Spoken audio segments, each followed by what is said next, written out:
Bonjour tout le monde, c'est la fin du mois d'août, mais grâce aux grosses chaleurs qu'il a fait, on peut encore profiter de fruits qui ont été gorgés par l'énergie vitale du soleil, et ça c'est une sacrée bonne nouvelle. Donc aujourd'hui je vais vous parler des fruits que j'ai le plus mangés cet été. On va voir leurs propriétés et pourquoi ils sont si importants à notre corps. Donc tout d'abord je vais faire une piqûre de rappel. Donc ce n'est pas en mangeant des fruits que votre taux de glycémie va s'envoler, c'est plutôt en mangeant des barres de Mars ou des paquets de Pépito.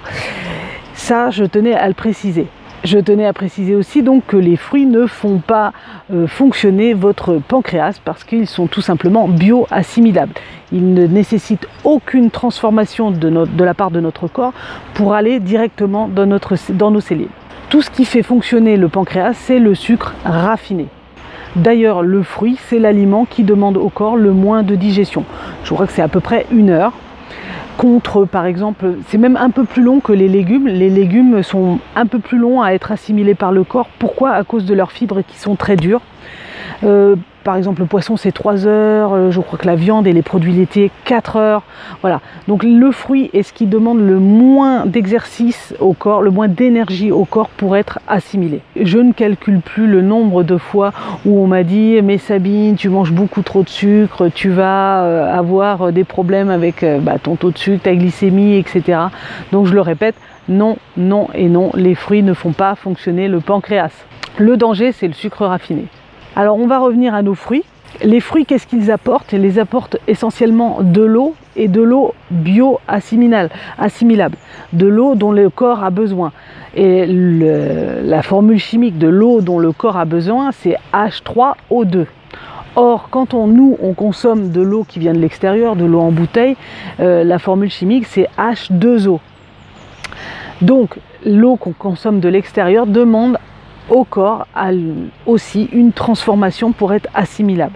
Et bien sûr, l'eau qui est bio-assimilable, elle est contenue dans les fruits. Je ferme la parenthèse avec l'eau, on y reviendra, mais voilà, la première chose que les fruits apportent, c'est donc cette eau qui est directement assimilable par votre corps, et la deuxième, c'est le sucre. Le sucre, super important. Donc le nom du sucre qu'il y a dans les fruits, c'est le fructose. Pourquoi? Parce que le corps fonctionne entièrement sur le glucose. Le corps, pour fonctionner, a besoin de 2 choses, du glucose et de l'oxygène, pour transporter le glucose jusqu'aux cellules. Voilà, ça je vous l'avais déjà dit. Donc le corps fonctionne à 80% sur le système du glucose. Il a besoin de 10% de lipides et de 10% de protéines.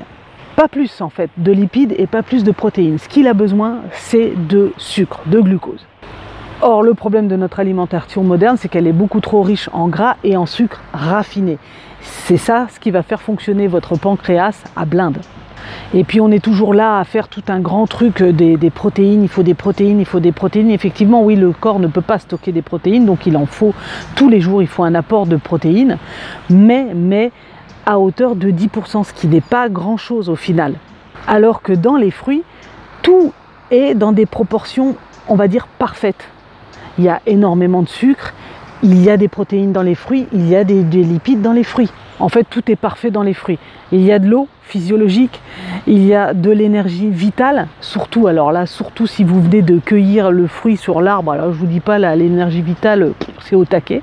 Des vitamines, des minéraux, et tout ça est bio-assimilable directement dans vos cellules. Donc un conseil, consommez d'abord des fruits en grosse quantité qui sont gorgés de sucre. Après, des fruits qui sont moins sucrés, soit en moindre quantité, comme la tomate, le concombre, voilà. Et après, vous finissez avec des feuilles vertes, voilà, des salades. Je fais une pause, j'en profite pour vous dire que vous pouvez vous abonner à ma chaîne YouTube, c'est le bouton s'abonner en bas à droite de la vidéo. Vous cliquez dessus et vous ratez absolument rien d'aucune des vidéos que je publie chaque semaine. Vous pouvez aussi aller plus loin et cliquer sur le lien qui est dans le commentaire épinglé juste en bas de la vidéo et vous abonner gratuitement à ma newsletter, et chaque semaine vous recevrez un message inspirant, motivant pour retrouver votre énergie. J'en reviens à mes fruits.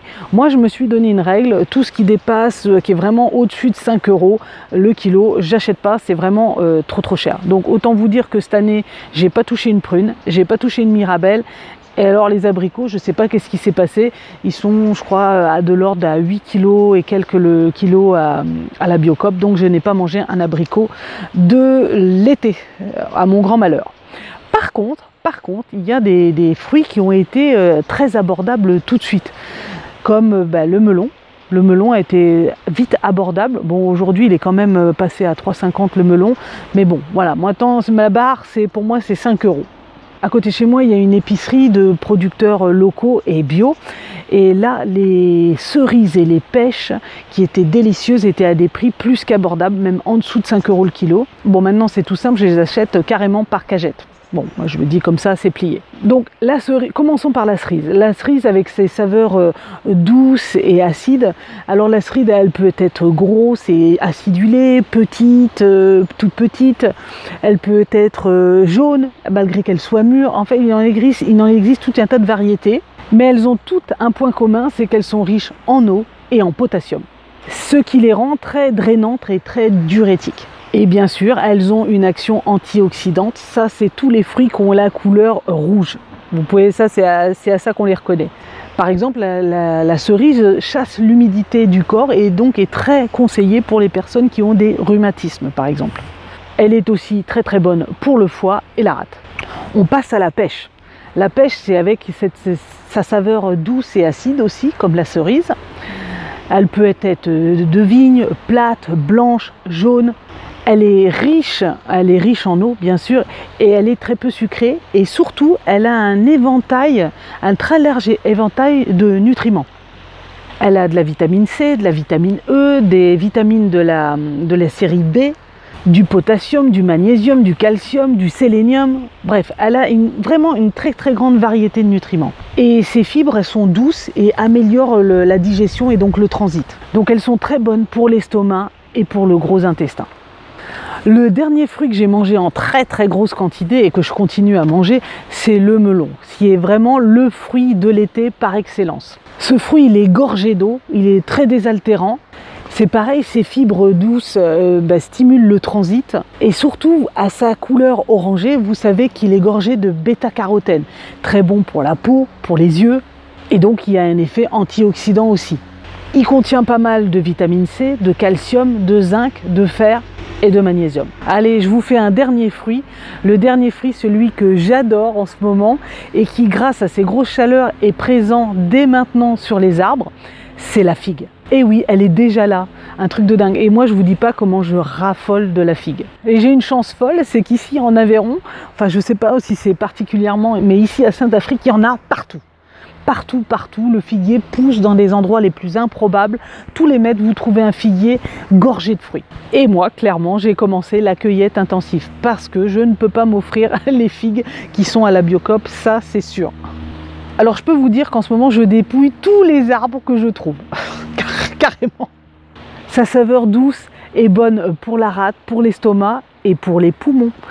Tiens, c'est quand même pas un hasard si j'aime beaucoup la figue, moi qui ai une fragilité à la base sur les poumons, vu mon passé asthmatique.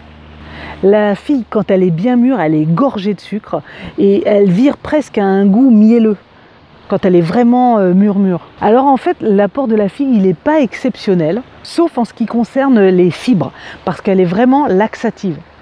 Et par contre, elle est gorgée de sucre. En gros, la figue, c'est la version naturelle de 1 mars et ça repart. C'est ça. Voilà pour aujourd'hui, je vous ai fait la liste des fruits que j'ai beaucoup mangé cet été. J'espère que vous aussi, vous en avez mangé beaucoup.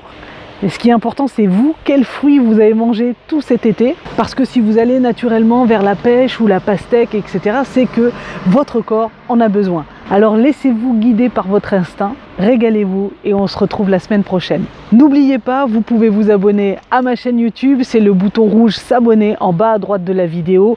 Vous cliquez dessus et ça me fait un abonné de plus et je suis très contente. Vous pouvez aller plus loin et vous abonner à ma newsletter. Le lien, il est dans le commentaire épinglé. Vous cliquez dessus, vous rentrez votre adresse email et moi, toutes les semaines, je vous envoie un message privé, motivant, inspirant pour vous aider à retrouver votre énergie physique et mentale. En attendant, mangez des fruits. Je vous dis à la semaine prochaine. Bye!